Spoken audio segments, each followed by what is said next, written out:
Welcome to Sculpture Studios. Creating a piece of iconic sport memorabilia here, the Cricket World Cup trophy. If you're familiar with our channel and our website, you can see that we've created various items for past sporting events, like the Football World Cup trophy, that's soccer to you guys across the pond, and even the giant Triwizard Tournament Cup for Harry Potter, but this is a different sort of challenge. Now, for anyone that keeps up to date with cricket, or even someone as involved as a cricket player, no doubt this design should be familiar to you. The golden globe at the top depicts a cricket ball, the three slender curved arms running down representing cricket stumps and the three main elements of cricket, bowling, batting and fielding, and the base to depict winners over the last few decades. The International Cricket Council, or the ICC, originally commissioned Ottawell silversmiths to create the real trophy at 650mm tall. The in-depth processes and pure craftsmanship of creating something like this, at this sort of intricacy and bespoke specification, is highly commendable, but the brief that we've been given is a little different. Where this was created to be handheld, stand on a desk and look glorious in a cabinet, we've been asked to take this design and blow this up to a completely new scale, namely 3 meters tall. No lower degree of craftsmanship is needed, but merely a different set of trades and skills, as the height, the material and the weight all need to be changed and tailor-made for the new sculpture brief. We've been contacted by Claire Knowles from Total Design, who's come down to the studio with a very particular item in a very well packaged case. Now, for insurance reasons, we didn't want said object to remain in this dusty, dirty, spontaneous dance-prone studio, so we took our reference shots from as many angles as possible so we had proper details to refer back to. There's always a ton of working out to do when creating something like this, so that we can iron out any initial problems, work out exactly how each element will be created, and how the entire piece will be constructed as one unit. The sculpture will predominantly be made from glass fibre, with an internal metalwork structure. The metalwork will ensure the trophy can support its own weight without needing to rely too much on the strength of the fiberglass. This will also play a crucial role when the sculpture is tipped and laid down for transportation, and as this is going to be moving from site to site and raised and lowered several times, this means the strength of the metalwork will be a crucial aspect. Elements like the base and the arms will be carved from polystyrene, then moulded and then laid up in glass fibre. A cast will be taken twice from a 1 metre hemisphere mould, and these will be joined together to create the complete cricket ball. The top ring will need to be created from scratch, using plaswoods and beading to give the appropriate shape, and this will then be moulded and cast in glass fibre like the rest of the pieces. One of our freelance sculptors, Chris, is here in the studio working on the stump arms while Aden works on the base, and I think it's about time we lighten the mood of this project. You right there, Chris? Yeah, I'm just stumped. Oh, yeah. You know what they say, there's grass on the wicket. That's right.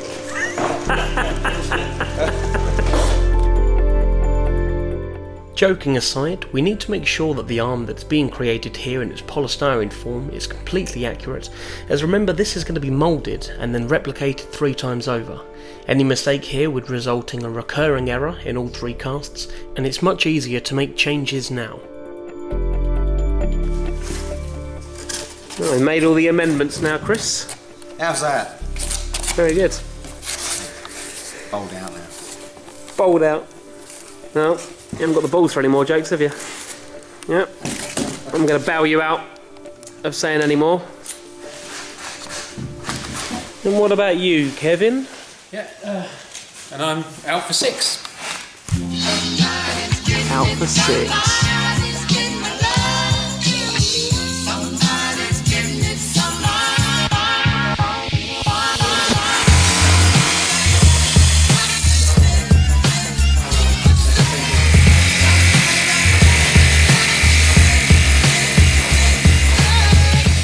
With other elements being created simultaneously, the arm is now ready to be moulded. We're going over with our secretly sourced sticky back tinfoil, and this protects the polystyrene from the resin about to go on top in order to create the mould itself. We give this a juicy build-up of glass fibre after a gel coat layer has been applied, and once everything is cured, the master pattern is then removed. The black plastic you can see is being used because it's nice and smooth, and it's so that we can create a dividing wall between the inside and outside piece of the 2-piece mould.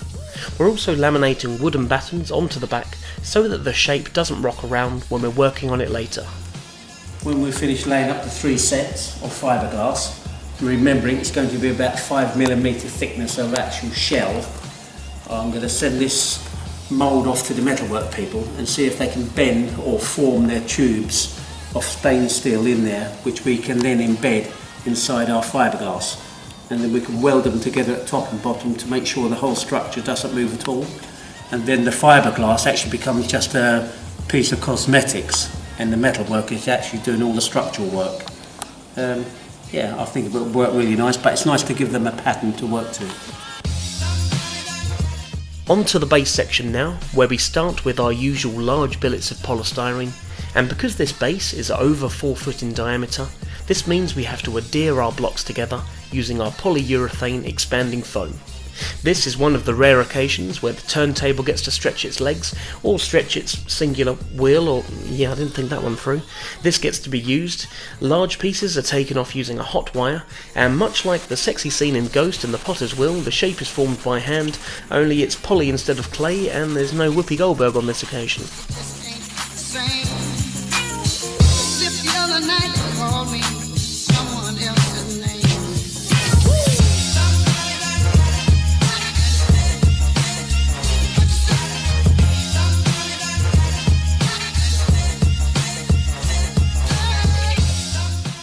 We get a thumbs up or something? Know what I mean?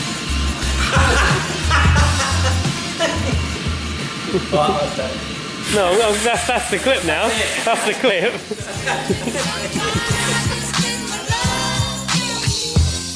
So when Patrick sways, when Aden's happy with the form, a water-based paint and filler is applied on top so that this can be sanded down to lose that polystyrene bead texture. All the mould making's going on at the moment. The ring that holds the cricket ball in place at the top of the sculpture is being made from a smooth plas wood. For the extra detailing around the perimeter of the top ring, and for the equator of the cricket ball, we've actually dampened down some smooth wooden beading or doweling to attach to the shapes for the appropriate effect.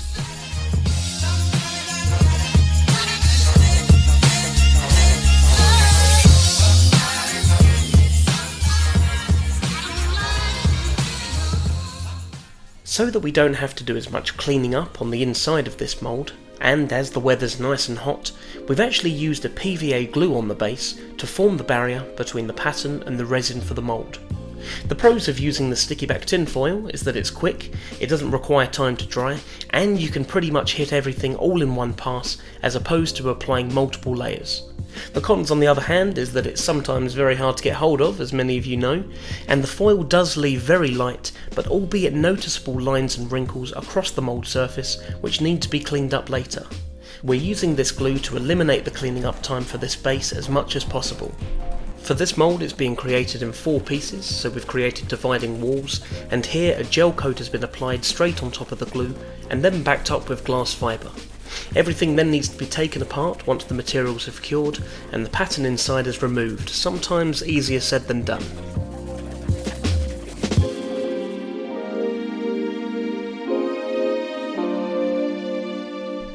Now, there's something oddly satisfying about that, like peeling the PVA glue layers off your hand at school. I don't know what it is, it's therapeutic. Anyway, once the pattern's been removed, and this oddly satisfying PVA glue layer, the inside of the mould still needs to be cleaned up.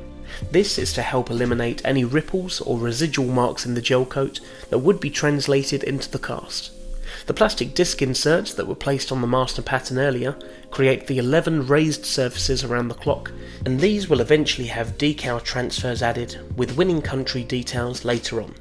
We're using a PVA blue as a release agent, and this is given a couple of layers, each left to dry, before going in with a gel coat and glass fibre.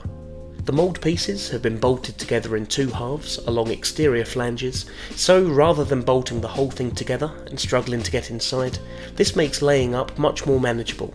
The 2 halves have now been joined and laminated along the final halfway seam line now that the 2 halves have cured. Hopefully, with the surface of the mould already sanded down and treated, only the seam lines where the moulds meet will require a lot of attention, but we do need to make sure that the surface is completely prepared for the paint sprayers later.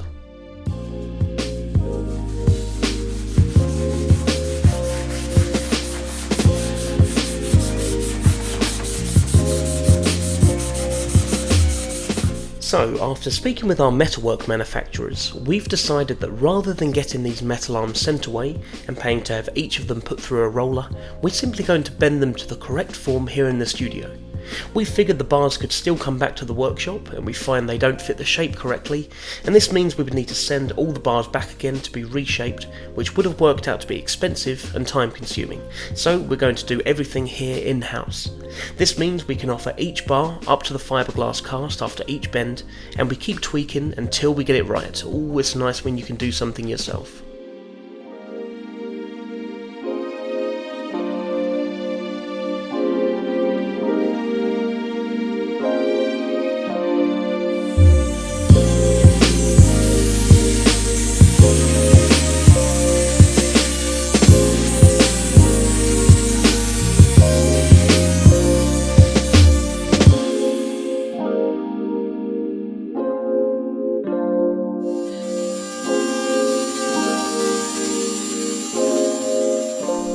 Here we have young Ruth graduating for the first time with a spray gun. She's also earned herself a minifigure as well, so that's an even bigger achievement here at Sculpture Studios. We're going over with a black layer just to see what we have and to see what areas require more work.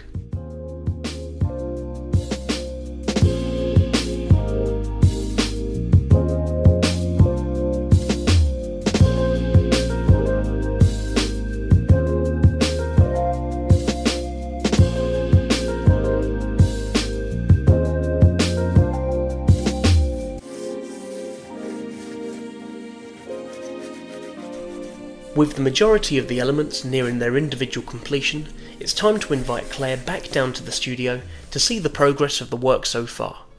The next stages of the process are talked through, like the artwork and the chrome and gold effect finishes, the details on the discs and the way in which the globe will be decorated, but the main focus needs to go on the transportation. Claire's been in contact with Jem Wilshire from Red Sky at Night, who will be handling the logistics side of the project. All the working out needs to be done of how the trophy will be loaded and unloaded, onto what vehicle, how this will be positioned and moved again without being damaged, all requiring a very small team.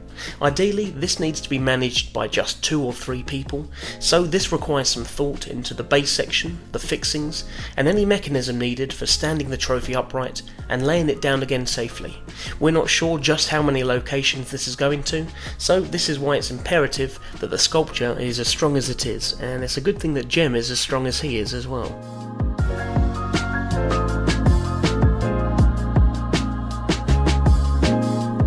Here on the top ring, we've marked out the 4 points around the clock that the crossbar for the globe metalwork will sit, and also the 3 points that the cricket stump arms will attach onto. We need to make sure that these locations don't clash, so that we can install everything securely without things getting in the way of each other. A section of fiberglass will be removed from the exterior surface, so that we can have access to create a really strong weld from the upright poles to the metalwork inside the ring itself. We're having metalwork brackets cut to fit the interior of the fiberglass exactly, and Martin from Fine Limit will come down to the studio to fix everything in place further down the line. We've had to really study the original trophy properly, and this is why it's important to take so many reference shots. Though it may not look it, there will be a definite front to the sculpture, and this will be where the stitching on the globe slopes diagonally up to the right hand side as you look from the front, and the 3 spoke legs positioned accordingly. The front also needs to be lined up with the correct date decals on the base section discs, so this all needs to be worked out and thought about throughout the entire process.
am about to do some 2K spraying.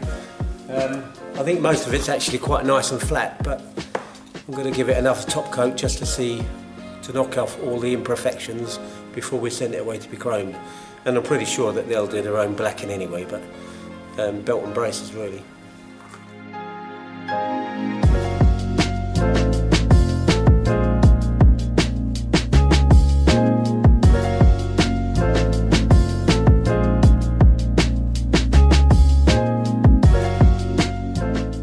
We're currently working on creating a frame, so when this is laid down for transportation, God, look at that butt, go on Kev! We can put a temporary tarpauling over the top to protect this as it's sent away to the chromers. This will eventually be upgraded to a frame clad with wooden panels, as the tarpauling won't be able to survive multiple trips. This will also save a lot of setting up and taking down time, and the music has changed for, oh yes, of course.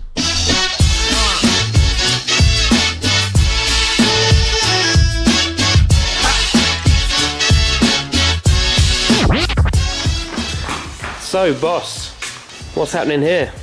Well, just preparing to get this trophy up onto the flatbed truck to be sent up north and be chromed. So, and all being well, we should leave about 5:30 in the morning to get there by 8 o'clock. A little bit dusty, but we're going to wipe this down before we wrap it. Everything's been sprayed black as a base layer, and we're sending a gold colour sample down there to the chromers so they have a colour to match for the ball, and obviously everything else that's going to be silver is just going to be a chrome silver. It's going to be another couple of vinyls that are going to be placed on the inside of the stump legs, and Pete Frost is going to work his magic on the globe, and then each of these circles is going to have details written in vinyl, and they're going to be on silver plates. So now it's time to move it! When it hits you, yes. As you know already from this video, and probably from a lot of our other videos, we love to do as much of the project as possible.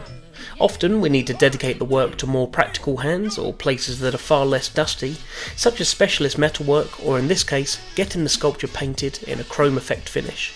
It's one of the only times where the project is sort of out of our hands, so it's always something we're apprehensive about. With all the hard work we've put in so far, it's really quite crucial that this turns out to be right. For such a large shape with so many ins and outs, it's a tricky thing to achieve, but we'll let you be the judge.